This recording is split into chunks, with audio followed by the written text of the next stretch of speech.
大家好，我係馬刺。今集撈麵繼續埋上次未撈完嘅總統3味撈麵，其中第一味未完嘅對華政策不同嘅最後2點，同懸疑感十足嘅第2味之拜登話真係可以順利入主白宮，以及第3味到底入主白宮嘅係咪真係拜登話？開始之前囉嗦一下，希望大家點個讚好，同幫手檢查訂閱係咪仲喺度，然後就開撈啦。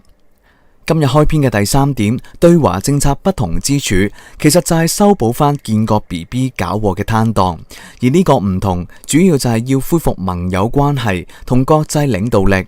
拜登華嘅中國政策團隊，除咗對華政策依然係唔友好之外，其實仲有一個共識，就係美國應該拋棄川建國時期嘅美國優先原則，修復同盟友之間嘅關係，繼續領導世界。好似之前馬刺講到，建國 BB 基本對所謂嘅盟友都係威逼利誘，並唔係真係以友好嘅關係令人心悅誠服咁跟隊，所以呢個就係佢提出嘅美國優先原則搞出嚟嘅禍，乜都要美國第一，其他嘅國家只有食屁嘅份，係人都唔妥啦。咁但係礙於美國呢個超級大國，冇人夠膽得罪，有同盟嘅關係，令佢哋不得不俯首稱臣啊。但係呢種關係其實好危險，由古至今都唔係冇發生過附屬小國想作反嘅事。所以拜登華嘅團隊比川建國政府要精明得多啊！不如做個真正令人心服口服、心甘情願幫佢哋賣命嘅大佬。因為我哋國家一直以嚟將美國所擁有嘅聯盟視為美國嘅核心力量來源，而呢種做法，我哋嘅國家雖然並唔贊成，但亦都冇呢種所謂嘅支持同埋 backup。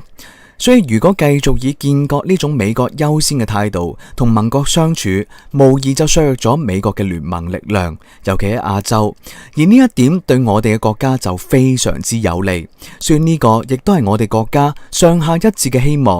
望川建國連任嘅原因之一。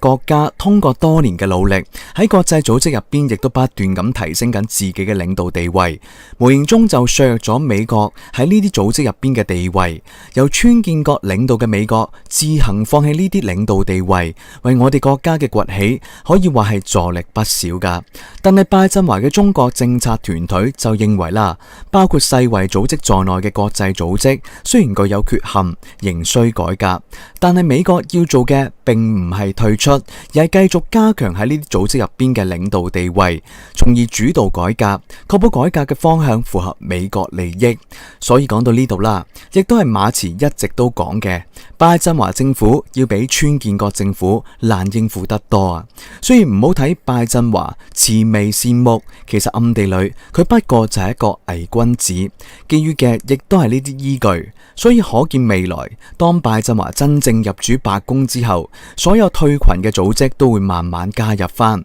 講到呢度，係咪有啲朋友會擔心？咁樣好可能中國喺國際上嘅地位又會倒退。分析呢個問題之前，大家跟住馬刺嚟睇段短片先，非常之具有說服力，亦都好過癮噶。睇完之後再同大家繼續分析。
好啦，片就睇完啦。呢個就係2011年到2019年各國實繳聯合國會費嘅數據，記得係實繳啊，唔係嗰啲認頭嘅。大家可以睇到，連奧地利呢種西歐小國都有堅持繳納，雖然排名都倒數第2啦，但係呢種都叫做一種誠信啦。而5個常任理事國，中國、俄羅斯、英國、法國、美國，唯有美國已經有10年冇交過會費啦，即係由奧巴馬上任2年之後都冇再交過。好在建國冇真係退群聯合國啦，否則都好大鑊啊。馬治呢度真係慨嘆，大選嚟得太快，可惜。如果唔係建國同志一定可以成功退出聯合國，只不過今次拜振華想帶領美國領導聯合國改革，會唔會俾人追翻會費先？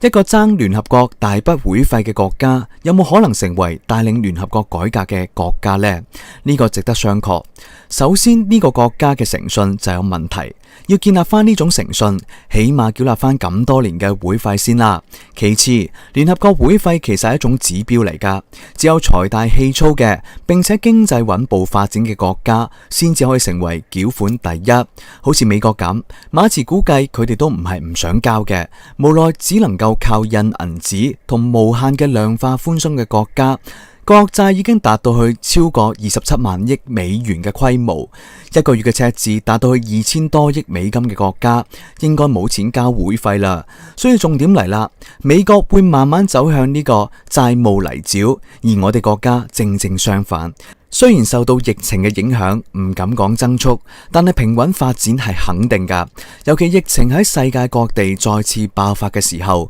我哋國家內循環已經全面恢復。而馬茨講過，呢個世界拳頭大嘅話事，而有錢嘅就可以將佢化做好大嘅拳頭。所以雖然拜振華中國政策團隊想要重奪呢個領導地位，其實真係有難度啊。一個溫和而有錢又會帶俾你着數嘅朋友，同一個野蠻又窮仲好小氣嘅朋友，唔知道大家會點樣選擇呢？又會聽邊個講說話呢？而呢個數據只係聯合國一個組織嘅數據，喺世衛組織嗰度，今次疫情我哋國家作為大國嘅擔當，更加係得到一致嘅讚賞。尤其加入全球新冠疫苗實施計劃，為全世界加入呢個計劃嘅國家同地區提供公益性嘅疫苗，呢種做法係咪更加之具有領導者嘅氣質先？所以馬茨覺得拜振華嘅中國政策團隊諗法好理想，但係現實可能好殘酷。佢哋嘅諗法係咪能夠實現，而家真係好難講。所以我哋國家就應該好似打日本仔時候嘅打法，任你幾多套路，我只一條路去，就係致力自我發展，唔會跟住節奏，唔俾佢哋機會拖我哋入坑，以不變應萬變，面對所有可能發生嘅情況就掂晒啦。而第四個不同就係佢哋開始要發揮強大嘅意識形態手段反輸出，將價值觀作為外交政策嘅核心。其實就係馬茨上面講嘅，聯合更加之多嘅民主國家作為聯盟，因為佢哋嘅價值觀係一致嘅，就係爛臭嘅普世價值觀。所謂嘅民主、自由、開放、平等嘅口號，只要有人認同佢哋嘅呢種價值觀，佢哋就可以將霸權行為合理化。但係針對呢點，馬茨一直想講，佢哋根本就唔係民主國家，而係民主國主少咗一點，搞民王主義，唔係民為王啊，而係以民主為幌子，實現王嘅制度嘅國家。而拜振華嘅中國政策團隊亦都意識到中美競爭涉及到兩種價值觀之爭，佢哋認為贏得價值觀之爭可以為美國喺世界範圍之內爭取更加之廣泛嘅支持，抵抗中國嘅意識形態同治理模式輸出至關重要。而根據多方面消息顯示，拜振華政府會將人權問題擺喺對華政策嘅關鍵位置，而佢哋會有咁嘅諗法，馬茨表示理解啊，因為今次爆發嘅全球疫情真係民主自由嘅照妖鏡，等好多人睇到，亦都意識到原來佢哋講嘅民主就係咁嘅，罔顧人命，消極抗疫。而好似香港一樣，俾舊年反修例喚醒嘅一班清醒嘅人睇清佢哋，唔單止抗疫無為，更加將疫情推諉俾中國，造謠抹黑中國。喺外國網上都有主播拍片去拆穿佢哋嘅謊言。當然情況亦都同香港差唔多，依然有一大班盲嘅、聾嘅、被洗腦嘅民眾，相信呢班政棍嘅大話好難叫醒。但係而家全世界已經出現咗民主嘅衰退現象，而我哋國家具有中國特色嘅社會主義制度，正喺度證明俾全世界去睇係 work 嘅。尤其係咁大面積爆發疫情之際，中國嘅防疫抗疫能力舉世矚目，所以佢哋認為我哋國家正在試圖利用呢一點，為佢哋自己嘅混亂火上澆油。因此美國喺呢個時候更加之需要擔當自由世界嘅領導角色，而自由最好嘅理由就係人權。所以嚟緊拜振華嘅對華政策，除咗內地嘅新疆議題，同因為香港嘅特殊性，依然係佢哋用嚟做民主自由文章嘅目標嚟㗎。唔知大家有冇發現呢2年西藏嘅人權問題，佢哋好少提起啦，而取而代之嘅就係香港人權。因為而家西藏嘅真實情況被越嚟越多人報道出嚟，所以對於西藏人權嘅抹黑越嚟越冇市場啦。反而香港經過2014年嘅佔中、2016年嘅雨傘革命，再到2019年嘅反修例暴亂，終於有成熟嘅土壤俾佢哋用嚟做人權文章。所以香港自然而然取代西藏，變成佢哋利用人權議題攻擊中國嘅工具。所以關於佢哋呢條對華策略，我哋香港人要緊緊提防啊！雖然香港已經有咗國安法，但一啲都唔妨礙佢哋繼續造謠抹黑噶。當年西藏一樣咩事都冇發生，佢哋就可以生安白做，因為有以達賴喇嘛為首嘅反華集團幫手啊。而香港亦都有以肥佬黎為首嘅反華集團做內應，而且經過咁多年嘅培植，已經培養出以黃之鋒為首嘅新一代嘅反華漢奸走狗，亦都係本土派分離主義勢力。所以最近中央對香港嘅一系列動作，馬自覺得除咗要幫香港撥亂反正，亦都有針對新一屆白宮政權對華政策及早切斷後患嘅意味㗎。因為嚟緊5到10年係國家發展嘅關鍵時期，冇咁多功夫同佢哋糾纏喺呢個問題上邊。而香港回歸23年啦，依然殘餘咁多走狗漢奸賣國賊，國家已經忍讓咗好耐啦。舊年嘅反修例暴亂充分講明，再唔撥亂反正，香港將會成為佢哋不斷攻擊中國嘅目標。而香港對於國家嘅未來發展有舉足輕重嘅作用噶，所以冇得諗，只能夠清理門戶。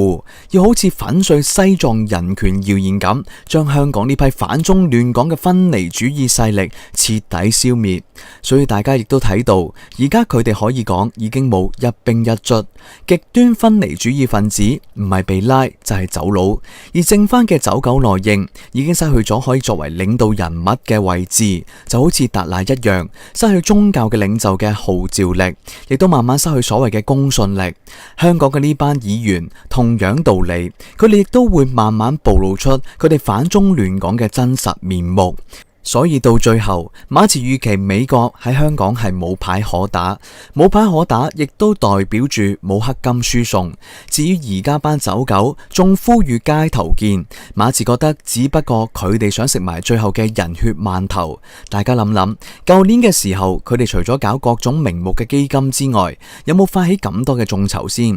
而而家基本每個走狗都有個 Patreon 嘅頁面。反向思維諗下，就係因為冇咗黑金輸送，要食自己，所以結果就係要靠自己呃無可呃之後，就消失於人海之中。當然呢啲係佢哋自己諗好嘅最完美脫身之計。但係馬自覺得國家唔會就咁算數嘅，因為野草燒不盡，春風吹又生，一定唔會俾佢哋呢啲分離主義再有抬頭嘅機會。快刀割肉係好爽，但係引起嘅回應有啲大啊，就不如鈍刀割肉，唔割，慢慢割晒。呢點馬自非常相信國家嘅能力同決心噶。所以雖然香港依然係拜振華對華政策嘅其中一個關鍵，但係已經冇咩太大作為啦。只不過我哋都唔可以掉以輕心，一定要配合國家肅清走狗漢奸賣國賊，還香港清靜，跟隨國家一齊發展，等香港真正回歸到祖國嘅懷抱。好啦，到咗呢度，同大家講下最後嘅一個不同之處，就係企喺強勢地位同中國合作。同建國最大嘅唔同就係，川建國政府係用一種對抗嘅態度嚟對待中國噶，除咗制裁就係打壓，甚至係無理刁難。但係拜振華嘅中國政策團隊就唔會咁做啦，因為佢哋除咗着力於中美競爭嘅同時，亦都明白中美喺氣候變化、應對疫情、防止核擴散等等嘅全球議題上邊有合作嘅必要性喺度。其實呢度最為緊要嘅就係核擴散。現代戰爭核武器就係一個超級武器，而擁有核武器嘅國家為數唔少，眾多中小國家擁有核武器會導致核戰爭危險嘅增大。而幾個大國都擁有核武，由於各國之間勢均力敵，而且由於核武器毀滅性嘅後果，大國只係將核武器作為一種威懾手段，但係眾多嘅中小國家喺度秘密發展核武器。由於係咁啦，喺冇人願意銷毀核武嘅前提之下，可以做嘅就係防止核武器再進一步擴散。但係最危險嘅係核武器同恐怖主義嘅結合。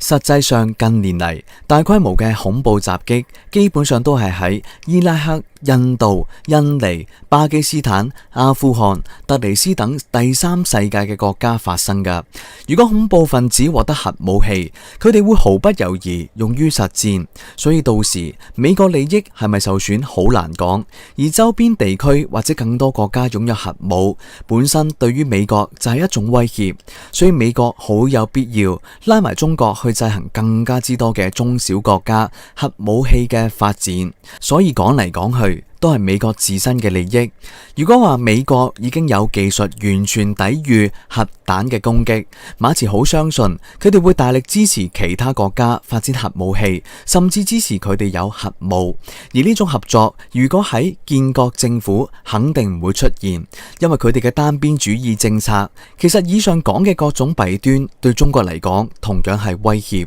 至於氣候變化同應對疫情，基本上美國係我行我素噶。我哋國家馬茨覺得應該係盡力配合，做翻啱嘅嘢就得噶啦。而拜振華嘅中國政策團隊就認為，美國唔應該同中國先合作再競爭，要避免合作變成中國討價還價嘅籌碼，而係必須準備好全程競爭。只有喺美國真正有效咁設定咗競爭條件之後，先至再合作。